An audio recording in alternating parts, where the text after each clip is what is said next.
March 1997. As Comet Hale-Bopp blazed across the sky, the world marveled at its cosmic beauty. But for 39 people in a San Diego mansion, it was a signal. A divine invitation to abandon their human vessels and board a UFO trailing the comet. Their journey ended not in the stars, but in a mass suicide shrouded in Nike sneakers, purple shrouds, and a cult leader's chilling prophecy. This is the story of Heaven's Gate, where faith, science fiction, and tragedy collided. It began with two strangers, Marshall Applewhite, a charismatic choir director with a messiah complex, and Bonnie Nettles, a nurse who believed she was a divine awakener.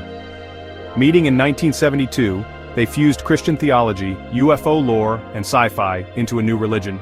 They called themselves T and Do, the two witnesses of Revelation.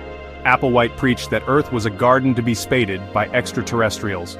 Humans, he claimed, were soulless containers for higher beings. To escape impending apocalypse, followers had to shed attachments, money, families, even their identities. By the 1990s, Heaven's Gate operated like a tech-savvy monastic order. Members lived in isolation, adopted androgynous names like Levodi or Semity, and ran a web design business, all while awaiting their cosmic exit.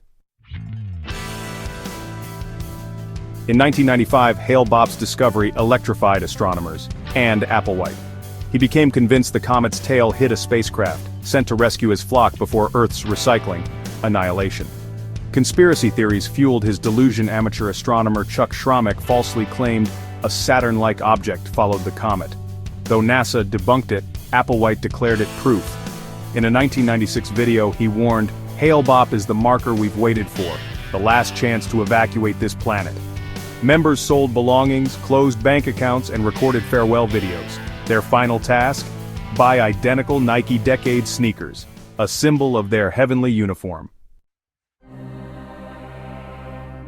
March 22, 1997. Inside a rented mansion in Rancho Santa Fe, California, 39 people lay on bunk beds, faces covered by purple cloths. Each wore black Nike sneakers, armbands reading Heaven's Gate Away Team, and carried $5.75 in their pockets, interplanetary toll money, they joked. They died in 3 waves over 3 days, swallowing phenobarbital mixed with applesauce and vodka. Plastic bags over their heads ensured no one chickened out.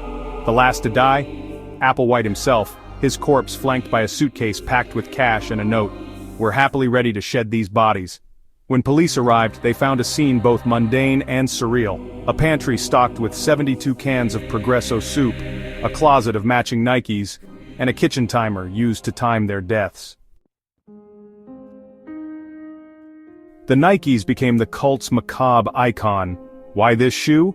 Members believed they'd need comfortable footwear for their extraterrestrial journey, but psychologists see deeper symbolism.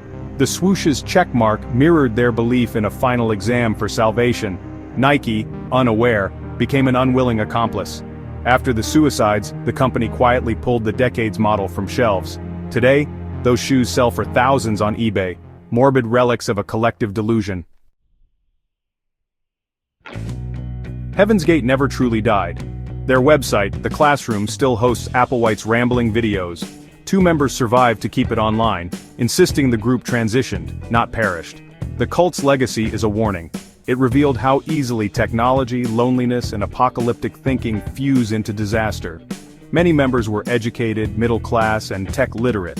People like web designer Rio D'Angelo, who escaped days before the suicides and later said, they weren't crazy, they just wanted meaning. Heaven's Gate asked a universal question, is there something more? But their answer, a spaceship trailing a comet, cost 39 lives. Today, as conspiracy theories and cults thrive online, their story feels eerily prescient. The Nike sneakers, the YouTube sermons, the desperate need to belong, remind us that the line between faith and fanaticism is as thin as Hale-Bopp's tail. And in the darkness of space, or the human heart, it's easy to lose your way.